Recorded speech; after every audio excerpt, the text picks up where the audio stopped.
안녕하세요. 오늘도 사연살롱을 찾아주셔서 감사합니다. 저는 올해도 남편과 결혼 9년 차인 내일 모레 마흔을 앞두고 있는 여성입니다. 애석하게도 아직까지 저희 부부에게는 아이가 없는데 아직은 포기하지 않고 저희 부부를 닮은 예쁜 아이를 기다리고 있어요.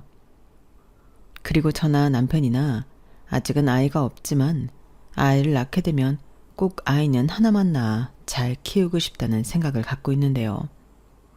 여기엔 나름의 이유가 있어 그 이야기를 해보고자 사연을 신청하게 되었어요. 그리고 본격적인 이야기를 하기 전 궁금한 것이 있어 여러분들에게 여쭤보려 하는데, 아이가 최소 둘 이상인 부모님이 계시다면 제 질문에 집중해 주시길 감히 부탁드려요. 그럼 질문 들어갑니다. 여러분들은 똑같이 배 아파 낳은 자식인데 차별을 해보신 적이 있으신가요? 만약 차별하신 적이 있으시다면 그 이유는 뭔가요? 눈치채신 분들도 계실 테지만 저는 바로 이 자식 간의 차별에 대한 이야기를 하고 싶어 사연살롱의 문을 두드렸습니다. 사실 저는 외동이라 잘 모르는데 남편이 장남인 형 때문에 어릴 때부터 차남이라고 차별을 많이 받고 자랐거든요. 왜 어느 집은 첫째를 또 어느 집은 막내를 더 예뻐하고 소위 깨물어도 덜 아픈 손가락이 있다고 말하는 자식이 있다는 소리는 듣긴 했는데 그 상처가 얼마나 큰지는 가늠이 되지 않았어요. 막말로 친자식인데 차별을 해봤자 얼마나 하셨을까. 처음엔 대수롭지 않게 생각하고 남자가 째째하게 그런 옛날 일을 가슴에 담아두나 했는데 막상 그걸 남편에 이어 제가 겪게 되니 사람을 은근 미치게 하더군요. 당사자 몰래 하는 차별이야 그냥 넘어갈 수도 있는데 아주 대놓고 차별을 하니 무시를 당하는 기분이 들었어요. 아니, 그건 무시가 맞았다고 생각하는데 저희 부부가 그 일을 어떻게 대처하고 또 장난만 좋아라 하시던 부모님에겐 어떤 일이 벌어졌는지 지금부터 그 이야기를 시작해 볼게요. 우선 짧게 저와 남편이 부부의 연을 맺게 된 시점부터 이야기를 풀어보자면, 저희는 친한 지인의 소개로 만났지만 그때는 서로 호감을 느끼지 못하고 헤어졌다가 1년 뒤에 다시 만나 인연을 맺은 케이스였어요. 다시 만났을 때는 나름 소개팅한 상대였다고 반갑더라고요. 그리고 그렇게 다시 만난 장소가 심야 영화관이었는데 무슨 운명 비슷한 거였는지 제가 이사를 간 동네가 남편이 꽤 오랫동안 혼자 자취를 한 동네였죠. 그래서 동네 맛집, 병원, 카페 등등 남편에게 소개를 받게 되었는데 그렇게 동네 친구로 시작해 저희는 가까운 사이가 되었죠. 동네가 같다 보니 편한 옷차림에 화장도 하지 않은 맨 얼굴로 남편을 만나러 갈 때도 많았는데 그러면서 점차 저도 남편도 상대의 편안함을 느꼈던 것이 컸어요. 물론 설레고 두근두근하는 연애도 꿈꿨을 때가 있긴 했지만 첫사랑도 아니고 언제부터인지 저는 친구처럼 편안한 상대를 만나고 싶더라고요. 그리고 저에겐 그게 남편이었는데 남편 역시 가랑비에 옷 젖는 걸 모른다고 점점 저에게 빠졌다고 했어요. 저 말은 솔직히 좀 닭살이긴 한데 실제로 남편이 그렇게 말했거든요. 그 동네에 제가 살지 않고 우리가 이렇게 편하게 만날 수 없다고 생각하면 과연 예전처럼 살 수 있을까? 자기는 자신이 없다고 했는데 그렇게 저희 둘의 서로의 곁이 좋아 연인 사이가 되었고 부부의 연까지 맺게 되었죠. 그런데 말은 쉽게 된 것 같지만 여기엔 조금의 우여곡절이 있긴 했는데요. 사실 남편 이로 형이 있고 그 형이 결혼하지 않은 한 저희는 언제 결혼할 수 있을지 모르는 일이었어요. 제가 외동이라 그런지 모르지만 그게 왜 중요한지 저는 당초에 이해를 하지 못했는데 그 집구석은 언제나 늘 장남이 먼저인 집인 건 알고 있었어요. 그런데 남편보다 3살이 많은 아주버님은 무슨 이유인지는 모르겠으나 자기는 결혼할 생각이 없다며 비혼을 선언해버렸고, 원래도 장남이 집안의 기둥이라고 생각하던 시부모님은 충격에 빠지셨는데 3살 아래 둘째까지 결혼을 밀려 못할까봐 저희가 먼저 결혼을 하게 되었어요. 이걸 고맙다고 해야 할지 참 아이러니하긴 했는데 남편은 이미 저를 만나고 있었으니까 집에서도 시간만 끌다 둘째도 헤어지면 당신들은 언제 며느리 구경을 할 수 있을까 초조하셨던 것 같아요. 그래서 얼떨결에 받게 된 결혼 허락이었는데요. 말이 허락이지 딱히 부모님의 도움을 받을 건 없었어요. 저희는 철저하게 반반 결혼을 했거든요. 집 전세 보증금도 반반, 혼수도 반반, 결혼식장, 신혼여행 이런 것도 전부 반반씩 했는데 남편이 생각보다 돈을 많이 모아두지 못해서 남편 기준에 맞춰서 결혼 준비를 했어요. 그런데 저희가 결혼한 후에도 시부모님, 특히 시어머니는 장남을 먼저 장가 보내고 둘째를 장가 보냈어야 했다며 불필요한 하소연을 자주 했는데 좋은 소리도 한두 번이지 듣기 싫은 비슷한 말들을 자꾸만 하시는데 들어주기가 힘들더군요. 아, 우리 정민이가 장가를 먼저 갔어야 하는 건데 동생이 먼저 장가를 갔으니 애라도 먼저 낳으면 이걸 어떻게 할 거야? 라고 하셨는데 저희 부부 없을 때나 하시지 며느리 보시고 굳이 그런 말을 하는 이유가 뭘까? 저는 이해가 가지 않았어요. 저도 사람인데 이왕이면 시집와서 시부모님과 잘 지내고 싶지 않겠어요? 그래서 나름 잘 보이려 애도 쓰고 돈도 쓰며 시댁을 다녔는데 자꾸만 제 앞에서 이상한 소리를 하시니까 제 마음도 돌아서게 되더라고요. 막말로 아주버님이 장가를 갈지 안 갈지 모르는 그런 상황이면 제가 그 집의 유일한 며느리가 될 수도 있는 건데 그럼 저를 예뻐해 주셔야죠. 그런데 저희 시부모님은 그런 생각을 하실 수 있는 분들이 아니셨어요. 오히려 결혼 초반에는 지금 생각해도 너무 소름이 끼치는 말을 하시기도 했는데 그 말이 뭐였는 줄 아세요?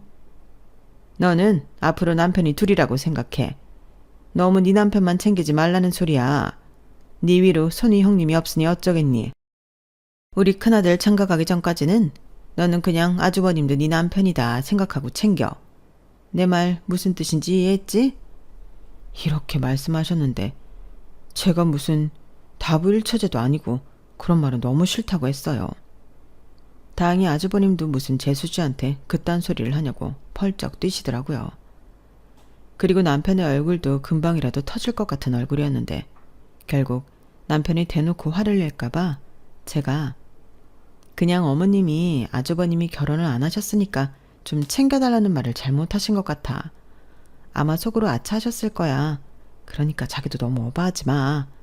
라며 마음에도 없는 소리도 했는데 아마 시어머니는 제 바람대로 아차하진 않으셨을 거예요.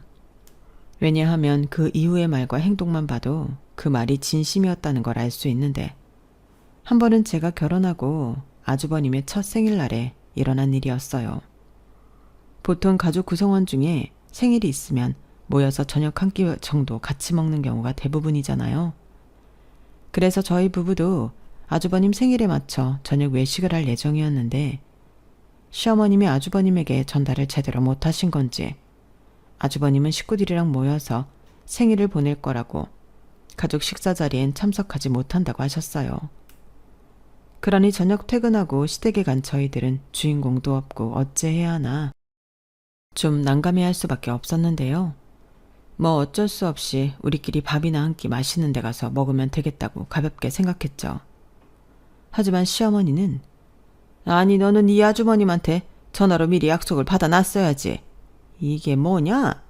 생일이네는 쏙 빠지고 아무 상관도 없는 니들이 와서 이게 뭐야? 진짜 짜증나네?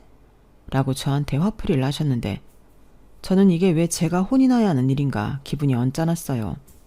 그래서 어머니, 아주버님이 가족들보다는 친구들이랑 생일을 보내고 싶으셨나 보죠. 그리고 그걸 재수씨인 제가 전화해서 얘기를 해요. 같이 사는 어머님이 아주버님한테 말씀하셔야죠. 왜 오만 저한테 그러세요? 이렇게 말씀드렸는데 시어머니는 당연했고 시아버님도 깜짝 놀라셨어요. 아마도 제가 시집 온 지 얼마 되지도 않았는데 따박따박 제가 하고 싶은 말을 다 하니 두 분 다 많이 당황하신 모양이었는데 저는 이런 일일수록 똑부러지게 이야기해야 한다고 생각했어요. 더욱이 결혼할 때 남편한테 들은 것도 있고 저는 답답한 시집살이는 하지 않겠다는 생각을 쭉 해왔었는데 남편도 저한테 그랬거든요. 전에도 말했지만 우리 엄마 아버지가 형만 위하는 사람이라 혹시라도 나 때문에 자기가 부당한 일을 겪게 된다면 내가 나서서 해결할 거지만 만에 하나 내가 없거나 자기가 이건 아니다 싶을 땐 내 생각하지 말고 하고 싶은 대로 해. 나는 진짜 괜찮아 라고 했었는데 정말로 제가 나서야 되는 상황이 생기긴 하더라고요. 물론 그 일로 저는 시부모님에게 제대로 찍혔지만 후회는 없었고 시어머니가 아휴 거참 너는 니네 집에서 뭘 어떻게 배워왔길래 참을성이 없냐? 어떻게 며느리가 하고 싶은 말을 다 하고 살아? 어디 며느리 무서워서 말도 함부로 못하겠네. 라며 혀를 차시는데 저는 거기서 그만두지 않고 상대가 누가 됐든 말은 함부로 하시면 안 된다고 끝까지 바른 소리를 했어요. 그러자 남편이 살짝 티 안 나게 웃었는데 아버님은 얼굴이 울그락불그락 저를 보시는 눈빛이 예사롭지 않았죠. 저요. 그때 솔직히 많이 무서웠어요. 저라고 무슨 강심장이겠어요. 하지만 아닌 건 아니라서 용기 내서 말씀을 드린 거였고 그건 무슨 일이 있어도 저를 믿어줄 거라는 남편이 믿음이 있었기에 가능한 일이었죠. 그렇게 그날은 주인 없는 생일밥을 먹는 둥 마는 둥 하고 집에 돌아왔고 남편과 사이좋게 라면을 끓여 먹으며 넘어갔는데 남편은 시댁에서 있었던 일을 그 이후에도 언급하지 않았어요. 저는 그런 점이 좋았는데 지금도 느끼는 거지만 저희 남편은 언행일치가 확실한 사람이라 더 높게 평가합니다. 요즘은 그렇지 못한 사람들이 정말 많잖아요. 가끔은 본의가 아니게 제가 내뱉고도 그 말을 지키지 못하는 일도 있어 말을 더 신중히 하고 불필요한 말이 있으면 절제해야겠다고 생각하는데 이게 다 남편을 보고 느낀 거예요.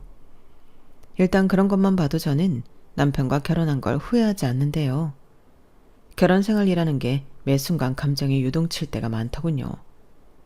특히 아주버님에겐 한없이 너그러우신 시부모님이 남편과 저에겐 의무 어쩌고 하면서 압박해 올 때는 이놈의 집구석 확 엎어버리고 싶었던 적이 한두 번이 아니었는데 여기서 한 가지 더 질문이 있어요. 아들이 장가를 안 갔을 때는 결혼식 혹은 제사처럼 경조사에 참석하지 않아도 괜찮지만 장가를 갔으면 무조건 그런 경조사에 참석해야 하나요? 저희 시부모님은 그렇다고 하셨어요. 아주버님은 그런 경조사에 가면 듣기 싫은 말을 들어야 하지 않냐고 가지 않으려고 했는데 그럴 때는 집안 장남인데 시부모님은 아주버님에게 가기 싫으면 안 가도 된다고 하시더라고요.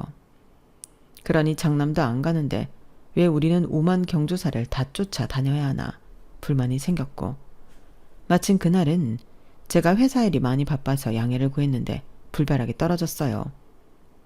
어디 며느리가 회사 핑계로 제사를 제끼려고 들어? 너 사표 쓰는 한이 있어도 제사는 와야 한다. 네가 우리 집안을 얼마나 우습게 알고 있으면 그딴 말을 지금 나한테 할 수가 있니? 못 들은 걸로 할 테니 길에 차질 없이 움직여라. 이렇게 말씀하셨는데 그날도 그 집구석 장남은 코빼기도 보이지 않았어요. 오죽하면 고모님들과 작은 아버지들이 장남은 뭐가 그렇게 바빠서 면상 구경도 못해? 시제사에 지가 빠지면 어쩌자는 거야? 라고 한 소리씩 하시면 아직 장가도 못 갔는데 못 올 수도 있죠. 그리고 사업하는 애가 좀 바빠야 말이죠. 이해들 좀 해주세요. 대신 우리 청운이랑 청운이 처 있잖아요. 라고 하셨는데 그때는 우리 부부가 아주버님 대타처럼 느껴지더군요. 그렇게 점점 저는 시댁에 대한 불만이 늘어갔고 웬만하면 시댁에 가고 싶지 않다고 남편에게 이야기를 하게 되었는데 남편은 제 마음을 이해한다고는 하지만 그때는 좀 서운해하는 것 같기도 했어요. 자기 식구들은 원래 그런 사람인데 제가 너무 스트레스 받아 하는 것 같다고. 자기 부모님이 뭐라고 하든 한쪽 귀로 듣고 한쪽 귀로 흘려 보내라고 하는데 그것도 되는 사람이 하는 거죠. 저는 그렇게 크지도 않았고 그런 게 싫었는데요. 그러던 어느 날이었어요. 영영 결혼은 하지 않을 것 같던 아주버님이 갑자기 무슨 바람이 불었는지 결혼을 하겠다고 집에 형님을 데리고 왔어요.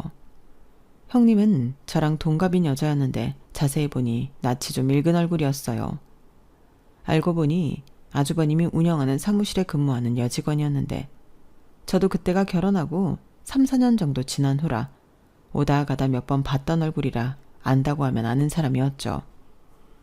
그리고 시어머님은 그래 원래 짝은 멀리서 찾는 게 아니지. 같이 일하다 이렇게 정분이 나는 건데 좋다 좋아. 우리 집 큰며느리가 되어줘서 너무 고맙다. 우리가 이렇게 가족이 될 인연이었나 봐. 아, 이럴 줄 알았으면 좀 더 빨리 시집오지. 그냥 보낸 시간이 너무 아깝지 않니? 라며 형님을 바라보는 시어머니 눈에서 꿀이 뚝뚝 떨어졌는데 그때부터 자식에 이은 며느리 차별이 지옥이 시작되었어요. 시어머님은 완전 형님 바라기였거든요. 오죽하면 형님의 친정 어머니도 사돈한테 딸을 뺏긴 기분이라고 농담처럼 말씀하신 날도 있었는데 저희 시부모님은 형님이 그냥 자기 집에 시집 와준 것만으로 받을 수 있는 효도를 다 받았다고 하셨어요. 그러면서 저희 때는 상상도 하지 못했던 신혼집도 척척 사주셨는데 예단 혼수도 필요 없다고 형님에게 몸만 시집 오라는 듯 하시더라고요. 그걸 옆에서 제가 모두 다 지켜보는데 시어머니는 저를 신경도 쓰지 않으셨어요. 장남이 장가를 가는데 당연하다고만 하시더라고요. 하지만 저 역시도 당연하게 마음이 좋지 않았는데요. 저희 시부모님이 원래 그러신 분이면 말을 안 하겠지만 제 입장에서는 기분이 매우 상하는 일이었어요. 왜냐하면 앞서 말씀드린 대로 저희는 반반 결혼했고 또한 그걸 빼고도 저에게는 받을 수 있는 건 다 받아야 하지 않겠냐고 소위 말하는 예단 리스트로 보내셨던 분들이었는데 그때 했던 말도 기가 찼었죠. 아무리 장남이 아니고 차남 혼사지만 우리 집에서는 개혼인 만큼 보는 눈이 많아서 네가 우리 체면은 살려줘야겠다. 너도 생각해봐라. 얘 위로 형이 있는데 그거 제치고 하는 결혼이잖아? 그럼 너도 감사 표시를 해야지. 내가 과하게 적진 않았으니까 그 메모는 그저 참고만 해. 이렇게 말씀하시는데 옆에서 시아버님은 고개를 끄덕하고 계셨고 저는 속에서 천불이 끓고 있었어요. 그때 처음으로 이 결혼을 엎을까 고민한 적도 있었는데요. 남편이 그러더라고요. 예단 리스트까지 줬는데 안 한다고 하면 시끄러울 게 뻔하고 이렇게 된 거 자기가 그 예단 리스트 비용 전부 부담하겠다고 했는데 언뜻 들으면 그래 그럼 되겠네 할 것 같지만 저는 그렇게 생각하진 않았어요. 어차피 결혼하면 제 돈이 남편 돈이고 남편 돈이 제 돈이잖아요.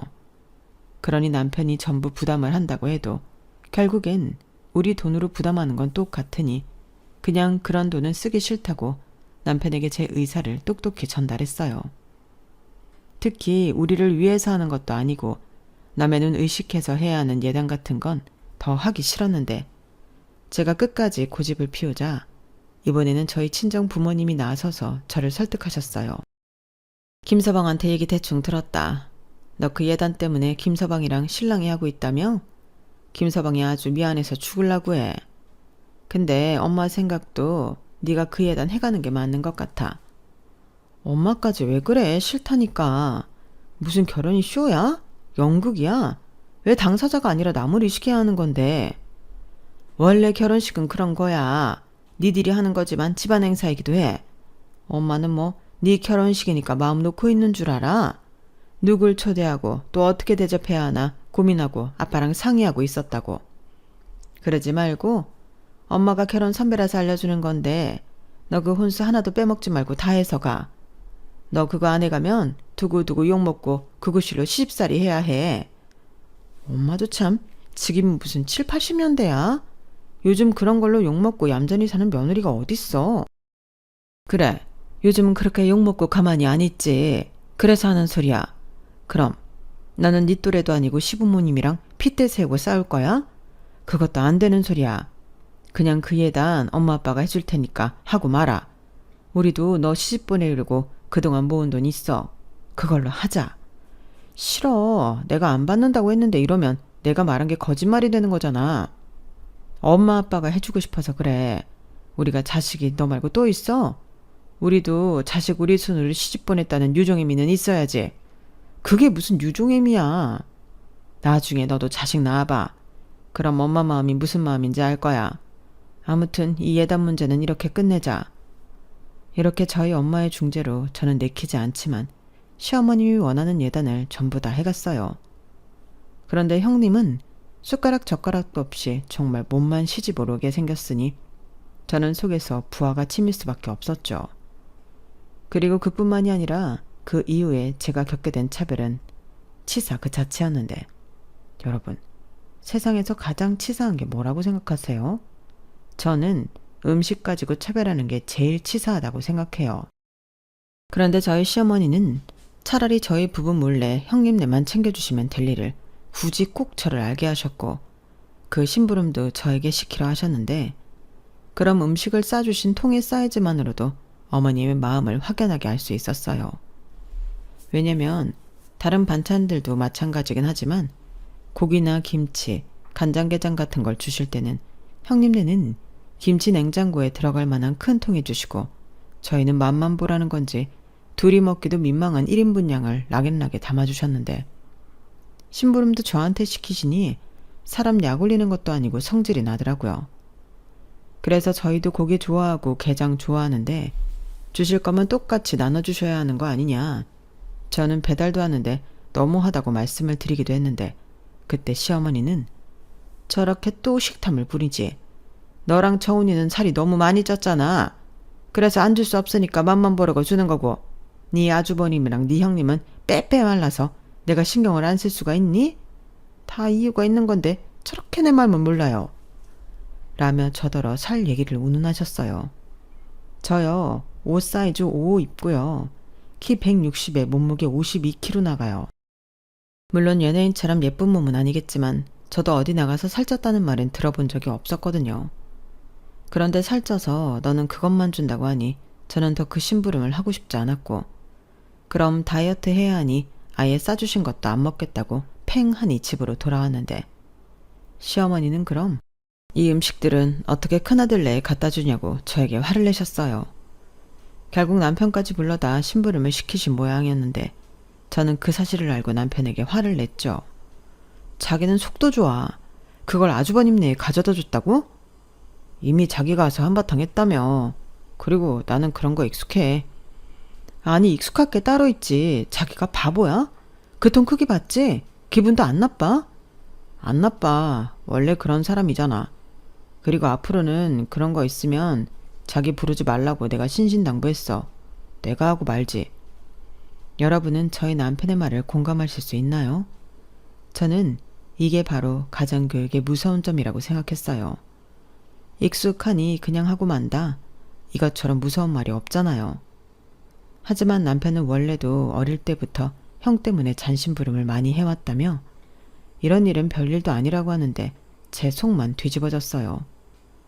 그리고 저보다 늦게 시집을 온 형님도 자기가 맞이고 시부모님이 자기를 예뻐한다는 걸 알아 저에게 참 형님 대접을 받고 싶어 하셨는데 기가 막혔죠.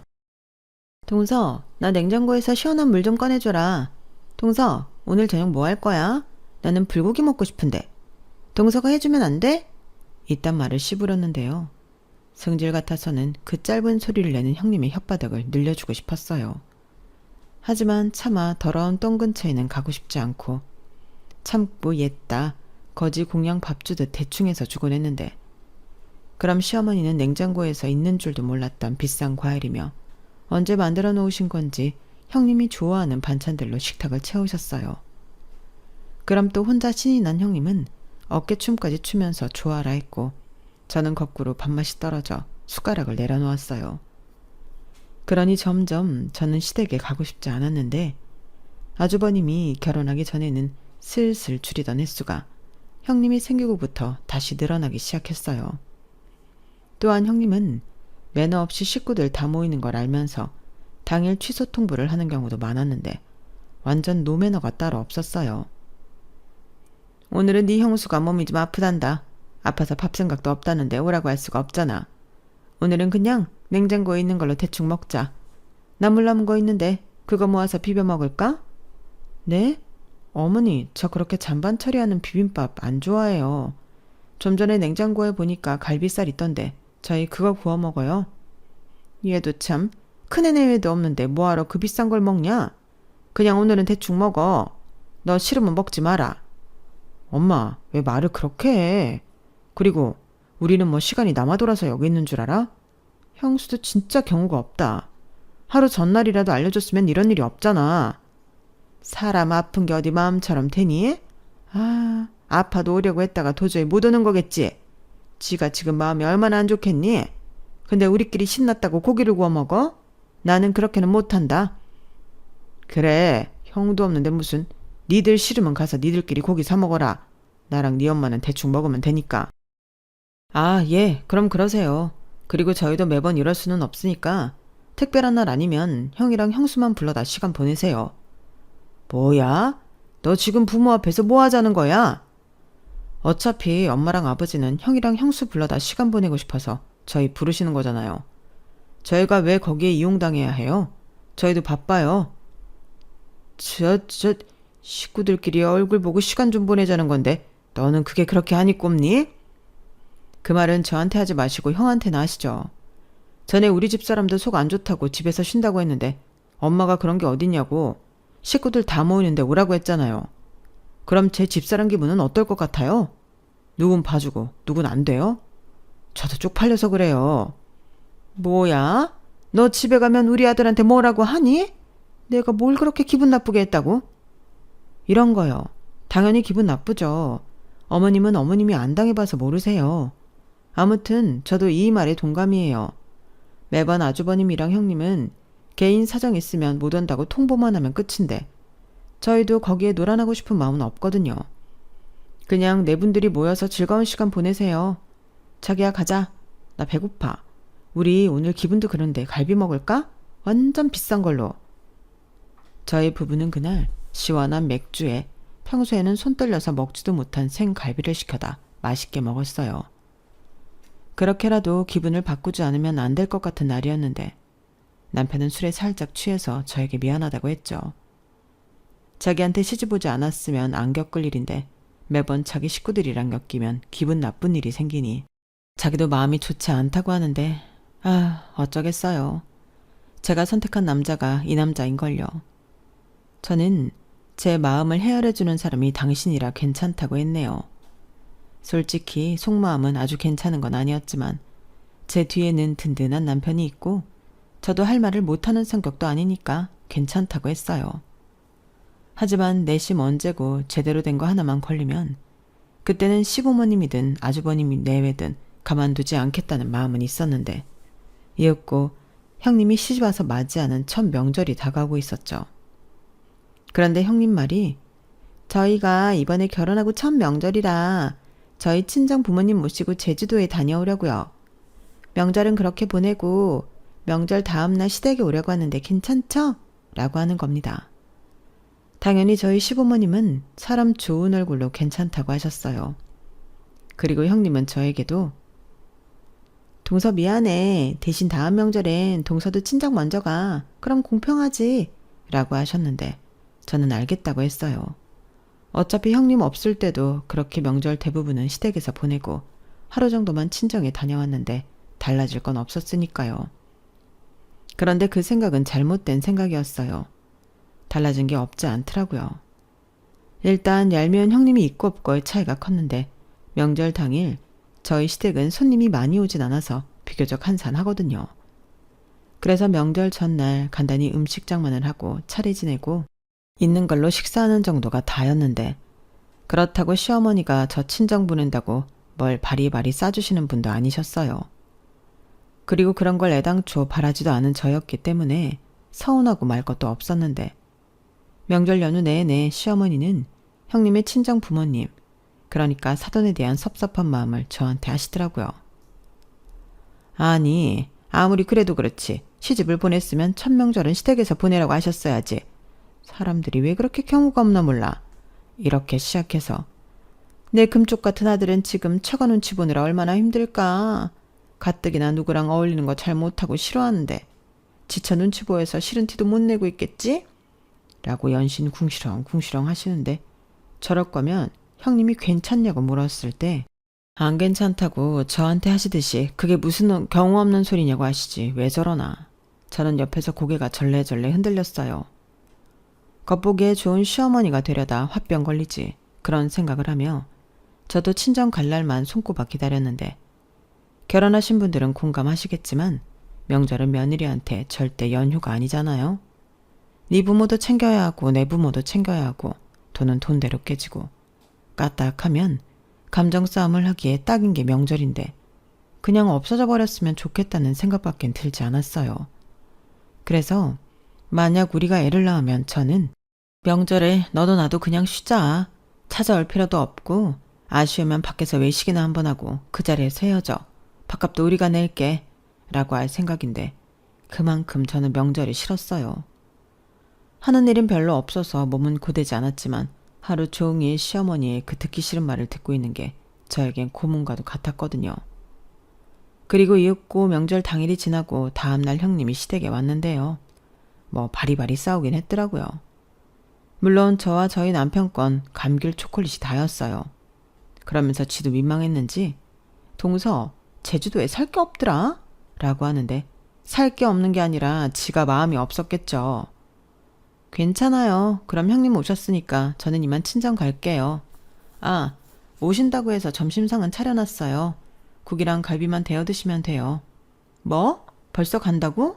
동서, 그러지 말고 우리 이제 막 왔는데 동서도 그냥 있지? 친정은 다음에 가도 되잖아.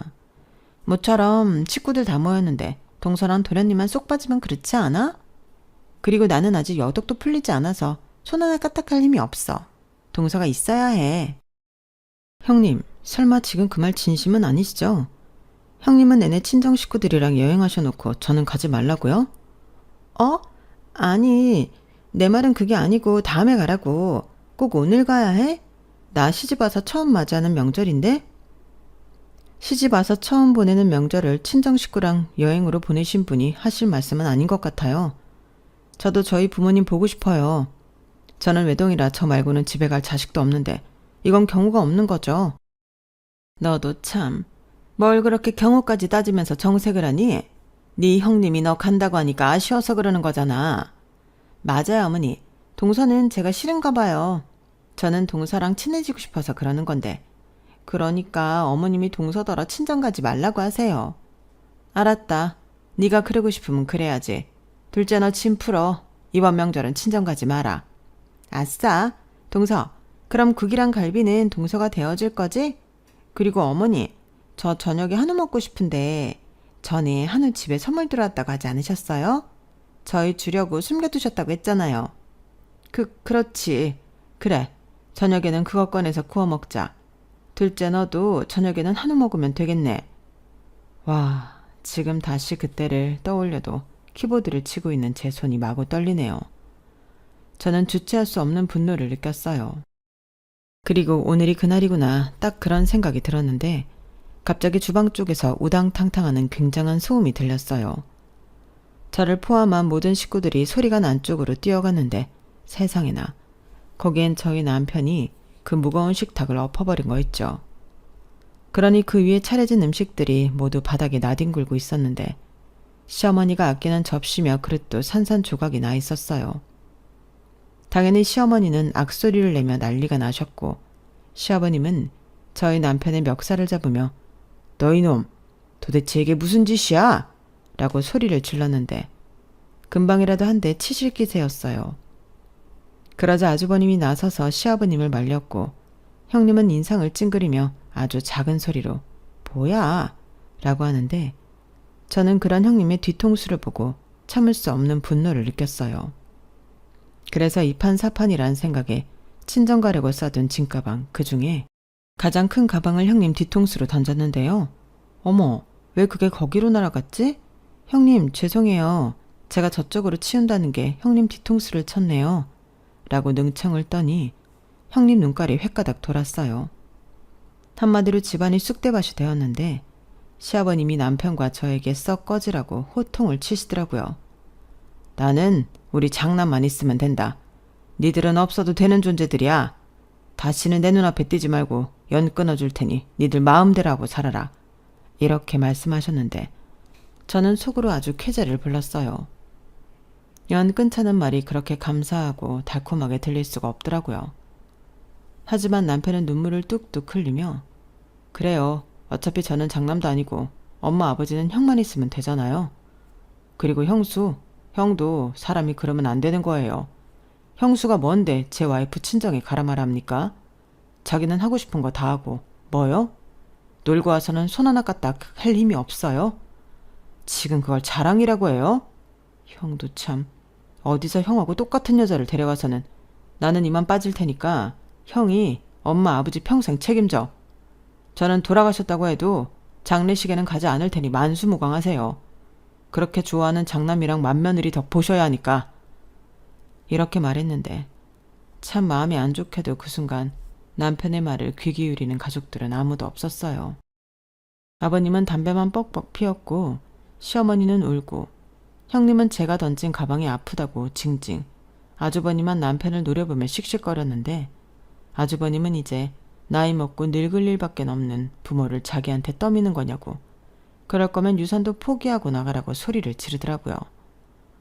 물론 저희 남편은 그깟 유산 안 받아도 그만이고 그렇게 좋아하는 장남한테 몰빵해주지 않겠냐고 애당초 기대도 하지 않았다고 했는데 그건 실제로 그랬어요. 저랑 가끔 이야기를 하면 남편은 기대감이 정말 1도 없더라고요. 대신 저는 그동안 한 고생이 있으니 이대로는 억울하게 느껴졌는데요. 남편이 그러더라고요. 그 돈 공짜 아니야. 얼마를 받든 그 돈 받게 되면 평생 다시 엮여서 살아야 해. 나는 그땐 그 돈 안 받고 자유롭게 살고 싶어. 이런 소리를 들었는데 저도 시간이 지나면서 남편의 그 말이 무슨 뜻인지 알게 되었어요. 그래서 저 역시도 시댁 재산에 대해 생각도 하지 않게 되었는데요. 그렇게 저희 부부는 시댁과 연을 끊었어요. 하지만 시부모님은 이 사태를 그렇게 심각하게 받아들이지는 않으시는 것 같았어요. 왜냐하면 명절 연휴가 끝나고 아무렇지 않게 시어머니가 전화를 하셨는데 혹시나 뒤늦게나마 작은 아들한테 미안해서 전화를 하셨나 하는 기대로 전화를 받았지만 시어머니는 나다. 성질대로 하고 가니까 속 편히 참 잘 오드냐? 라며 시비를 걸기 시작하셨어요. 그러니까 기대한 저만 바보가 되었는데 저도 이왕 통화를 하게 된 거 마지막일 것 같은 생각에 하고 싶은 말은 미련 없이 다 하자 마음을 먹었어요. 그래서 21번 가다듬고 이내 하고 싶은 말을 줄줄이 굴비역듯 쏟아내기 시작했는데요. 몇 번이고 중간에 제 말을 끊으려고 했던 시어머니지만 당신 뜻대로 되진 않았고 제 이야기를 다 듣게 되셨어요. 어머니는 아직도 저희한테 용건이 있으세요? 저희라고 속이 편하진 않았죠. 하지만 저는 터질 게 터진 거라고 생각해요. 어머니랑 아버님이 오죽 아버님만 싸고 들면 그이가 그래요. 그리고 어머님이 그렇게 장남 맏며느리 타령하시니까 아주버님도 형님도 저희를 무시하잖아요. 그럴 때마다 저랑 그이 속이 어떤 줄 아세요? 저는 그렇게 하나하나 짚으며 마치 남편의 대변인이라도 된 듯 서운한 것들을 짚어드렸어요. 하지만 시어머니는 그게 뭐가 어쨌다는 거냐고 자기랑 자기 남편은 잘못이 없다고 끝까지 우기셨는데 그럼 이런 전화도 하실 필요 없는 거 아니냐고 다시 한번 천륜이 끊어졌음을 알려드렸어요. 그러자 이번에는 제가 시집을 와서 남편이랑 멀어지게 되었다고 엉뚱깽뚱한 소리를 하기 시작하셨고 저는 쓸데없는 소리 하실 거면 전화 끊겠다고 하고 번호도 차단해버렸는데 남편에게 시어머니가 전화를 하셔서 또 뭐라고 하셨다 얘기하니 남편은 내내 생각하고 있던 거라며 이참에 이사도 가자고 하더군요. 어차피 그때가 저희가 연장했던 전세 계약이 끝날 시점이었거든요. 그래서 남편의 의견 100%를 반영해 저희는 이사를 가게 되었는데 남편이 먼저 처갓집 근처로 가자고 했어요. 어차피 시부모님이 저희 친정 주소를 알고 있는 것도 아니었고 자식이 하나인 저희 부모님을 배려해 그 근처로 가는 게 좋지 않겠냐고 남편이 말해주는데 너무 고맙더라고요. 그리고 이 사실을 저희 부모님에게 말씀드리니 안타까워 하시면서도 또 한편으로는 저처럼 김서방의 속이 깊어. 아휴, 저런 아들이 어딨다고. 우리라도 친아들처럼 잘해줘야지 라고 고마워하셨는데 그래서 저희가 이사가는 전셋집을 같이 골라주셨어요. 그런데 매매가나 전세보증금이나 큰 차이는 없었고 전세 사기로 한바탕 시끄러우니 저희 부모님이 그냥 매매가 어떻겠냐고 하셨는데 집값의 절반은 저희 부모님이 도와주시겠다고 하시더라고요. 하지만 남편은 그건 안 될 말이라고 그런 부담은 드리고 싶지 않다고 거절했는데 저는 철없이 좋다고 했어요. 그만큼 우리가 우리 부모님한테 잘하면 되는 거 아니냐고. 저는 집을 사고 싶다고 했는데 결국 그렇게 집을 매매했죠. 결혼하고 처음으로 생긴 우리 집이라고 생각하니 매일매일이 신나고 기대가 찼는데 그때 저희 엄마가 동네에 이런 호재가 있다며 집값이 오를 거라고 기뜸도 해주셨어요. 그러니 그 집을 절대 놓치고 싶지 않았는데 감사하게도 친정 부모님의 도움을 받아 저희는 대출 없이 9억 아파트를 매매하게 되었어요. 그리고 실제 현재 시세로 저희 동네는 저희가 구매한 값보다 많이 올랐는데요. 물론 부동산 시세라는 게 오르락 내리락 하는 거지만 확실한 건 시부모님과 연을 끊고 저희 부부에겐 좋은 일만 생겼다는 거였어요. 그렇게 한 해가 지나고 두 해가 지나고 어느덧 시댁을 생각을 1도 하지 않게 되었는데 3년 정도 됐을까?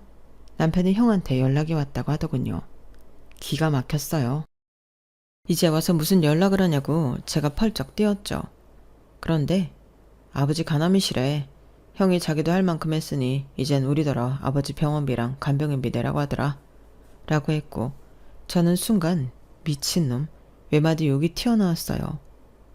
그러자 남편도 자기도 그렇게 생각한다고 하면서 시아버지 앞으로 있던 보험들은 다 어쨌냐 물었다고 했는데 진단비니 뭐니 나온 것들은 이미 병원비와 수술비로 다 썼다고 하더랍니다. 당연히 믿지 않았어요. 그 인물이 그럴 놈이 아니거든요. 지방 기둥 떼어가 사업하던 장남이 퍽이나 그랬을까. 저는 코웃음을 쳤어요. 그리고 그뿐만이 아니라 사업도 어려워져서 시부모님 집과 시부모님이 해준 자기들 신혼집도 넘어가게 되었다며 당장 돈 좀 빌려달라고 했다는데 아마 두 집을 담보로 많은 액수를 대출받은 것 같다고 하더라고요. 그래서 자기는 뭐라고 했어? 설마 그 돈 해준다고 한 건 아니지? 아니야, 쓸데없는 소리 하려면 전화 끊으라고 소리 질렀지. 그러니까 형도 내가 도망을 가버려서 자기 혼자 독박 쓰느라 힘들었다고 소리를 짓더라. 그러면서 뭐? 장남의 무게를 네가 아냐고. 내가 진짜 어이가 없어서. 뭐? 장남의 무게? 아주버님도 사람 진짜 안 변한다. 아니 그걸 왜 자기한테 그래. 그렇게 따지면 자기는 장남도 아닌데 형 대신 이리 끌려다니고 저리 끌려다녔잖아. 집안에서 뭐 하나 지원해주는 것도 없었는데. 그니까. 그래서 헛소리 그만하라고 아버지 돌아가셔도 연락하지 말라고 했어. 내가 전에 말했잖아. 저는 남편의 그 말에는 아무 말도 하지 못했어요. 그래도 부모가 돌아가시면 임종도 그렇고 장례도 자식들이 할 역할이 있는데 남편이 그것도 안 하겠다고 하니까 그래도 되는 건가? 많은 생각이 들더라고요. 하지만 이내 남편은 정말로 마음을 독하게 먹은 건지 반년 뒤 들려온 시아버님의 부고에도 꼼짝하지 않았는데 그때 형님이 자기 혼자 죽겠다고 저에게 따로 연락을 하기도 했어요. 하지만 저는 전화도 받지 않고 문자에도 답을 하지 않았죠. 그리고 발인이 끝나고 저희는 수소문에서 시아버님의 납골당을 알게 되었는데 남편은 나중에 가겠다고 그마저도 거절했어요. 그때는 제 속이 왜 그렇게 아프던지 남편도 지금 속이 말이 아닌가 보구나 싶었어요. 그때는 남편이 잠도 제대로 자지 못하고 제대로 먹지도 못해서 10kg 가까이 살이 빠졌거든요. 남들은 남편을 보고 독하다고 했지만 저는 알고 있었어요. 남편은 누구보다 힘든 시간을 보내고 있다는 것을요. 그리고 며칠 뒤 회사에서 일을 하고 있는데 로비에서 저를 찾아온 손님이 있다고 콜이 와서 로비로 내려갔었는데 다른 사람도 아닌 시어머니가 저를 기다리고 계셨어요. 그리고 오랜만에 얼굴을 보는 건데 저는 하마터면 시어머니를 못 알아볼 뻔했어요. 그 이유는 시어머니가 그새 아주 폭삭 늙어 계셨기 때문이었는데 저를 보시고는 어쩔 줄을 몰라 하시며 시어머니가 덥석 제 손을 잡고는 이렇게 말씀하셨어요. 작은애야, 내가 잘못했다. 내가 다 미안해. 어머니 맞으세요? 근데 여긴 어떻게 하시고? 내가 여기 찾느라 아주 힘들었다. 그래도 어쩌니 연락은 안 되고 집은 이사가서 어디 사는 줄도 모르고 그래서 전에 네가 우리 집에 인사 왔을 때 두고 간 명함 찾아서 택시 타고 왔다. 아, 그걸 아직도 갖고 계셨어요? 근데 여기까지 무슨 일로? 그게 네가 나를 좀 도와주면 안 되겠니? 정민이 그게 회사도 정리하고 해외로 날랐어. 집은 다 넘어가고 나는 지금 반지하 골방에서 지내고 있다. 정민이 그놈이 빚쟁이 때문에 조금만 숨었다가 연락을 하겠다고 했는데 나를 버리고 날랐어. 내가 그 말을 듣는데 억장이 무너져서 하늘이 노래지고 네 시아버지 따라가는 줄 알았다니까. 나 어쩌면 좋니. 재산이고 유산이고 다 줬는데 그것들이 나를 배신하고. 어머니는 아주버님이랑 형님이 그럴 거라고 생각도 못 하신 거죠? 저는 충분히 그럴 거라고 생각해요. 아버님 앞으로 나온 보험금도 아마 자기가 다 썼을걸요? 그래, 네 말이 맞다. 집 담보로 다 잡아놓고 병원비도 반만 내서 네 시아버지 장례 치르고 그 돈 갚느라 내가 친척들한테 돈 빌리고 난리도 아니었어. 아니, 지가 어떻게 부모한테 그럴 수가 있니? 우리가 지를 장남이라고 얼마나 금이야 오기야 했는데. 그게 문제죠. 그렇게 키웠으니 부모 알기를 우습게 알고 부모 돈은 자기 돈이라고 생각하잖아요.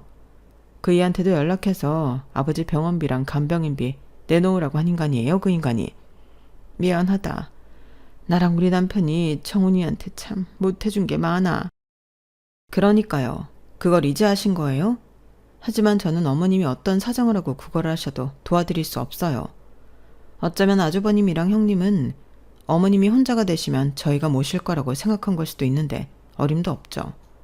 죄송해요. 도움은 못 드릴 것 같네요. 어머님도 아시죠? 그때 아버님이 장난만 있으면 된다고 저희랑 연 끊어주신다고 했잖아요.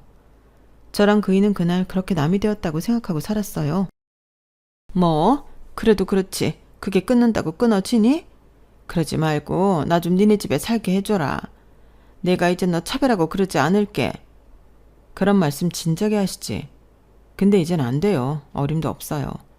오늘은 얼떨결에 나와서 배웠지만 다음엔 찾아오셔도 만나지 않을 거니 헛걸음하지 마세요. 그럼 저는 할 일이 남아서 올라가 볼게요. 그게 제가 본 시어머니의 마지막 모습이었어요. 시어머니는 단호한 저의 태도에 망연자실하셨고 말씀은 굳이 하지 않으셨지만 저를 찾아오기 전 남편한테도 가서 호소했다가 당신 뜻대로 되지 않아 저를 찾아온 것 같았는데 그러니 이젠 잡고 싶어도 잡을 지푸라기가 없으신 것 같았어요. 하지만 남편이 아니라고 하면 저 역시 아니기에 저는 나중에 욕을 먹을지언정 당신이 뿌린 대로 거두는 거라고 생각하고 그대로 제자리에 복귀했는데 그 이후에 들려온 소문에 의하면 시어머니는 어쩔 수 없이 당신 친정 오빠한테 가서 얹혀 사시는 것 같았어요. 그것도 당신 올케 언니 눈칫밥을 드시며 지낸다고 들었는데 아마 남은 인생은 뾰족한 수가 없으니 그렇게 당신의 몇 안 되는 가족들 눈치를 보며 여기저기 거처를 옮기며 사시지 않을까 생각합니다. 과연 시어머니는 당신이 말년에 이렇게 초라하게 되실 줄 예상이나 하셨을까요? 저는 장담하건대 당신은 장남 내외가 당연하게 모실 거라고 생각했다는데 한 표예요. 그러니 그렇게 뒤통수 맞고 가진 모든 돈을 뺏길 줄도 모르고 장남 내외에게 다 준 게 아니겠어요? 저는 그것만 봐도 시어머니가 저희 부부가 아닌 아주버님과 형님을 끝까지 찾아다니며 괴롭혀주길 바라고 있는데 지금쯤 아주버님과 형님은 어디서 뭘 하고 있을지 궁금합니다. 남편은 아마 가진 돈도 다 쓰고 거기도 별 볼 일 없을 거라고 혹시라도 시어머니처럼 찾아오거나 다른 번호로 연락이 온다면 한마디도 들어주지 말고 칼 차단하라고 했는데 이제 남편에게 지켜야 할 가족은 저 하나라고 했어요. 그리고 효를 행할 부모는 자기를 친아들처럼 생각하고 챙겨주는 장인 장모뿐이라고 하는데 사람 마음이 오죽 자기 부모한테 서운했으면 저럴까 저는 매일매일 다짐합니다. 무슨 일이 있어도 저는 남편과 꼭 행복할 거예요. 어릴 때 받지 못한 사랑을 제가 줄 수는 없겠지만 앞으로 남은 날은 평생 제 사랑과 관심을 받으며 살게 해줄 거예요. 그리고 아직까지는 소식이 없지만 저희 아이까지 태어난다면 완전한 행복을 남편이 누릴 수 있지 않을까 생각하는데 부디 이제 그만 엄마 속 좀 태우고 우리 예쁜 아이가 찾아와 주길 바라는 마음입니다. 차별 없이 사랑을 듬뿍 주고 또 시부모님처럼 오냐오냐 하지 않고 한 사람으로 인생을 슬기롭게 잘 살아갈 수 있게 현명한 엄마 아빠가 되고 싶어요.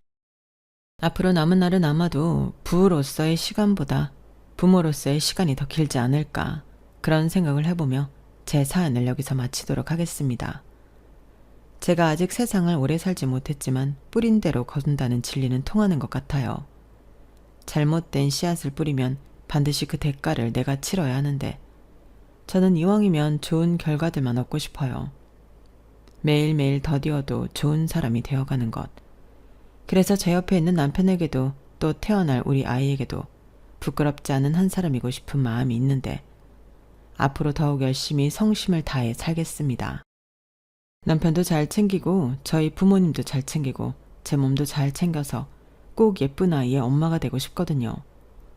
그럼 지금까지 제 사연 함께 해주셔서 대단히 감사드리고 여러분들은 차별 없는 세상에서 미워하는 사람 없이 그저 행복하시길 바라며 마지막 인사를 드리겠습니다. 안녕히 계세요. 여러분, 사연 댓글에 응원과 현명한 조언 부탁드려요. 좋아요와 구독은 저에게 큰 힘이 됩니다. 오늘도 좋은 일 가득하세요.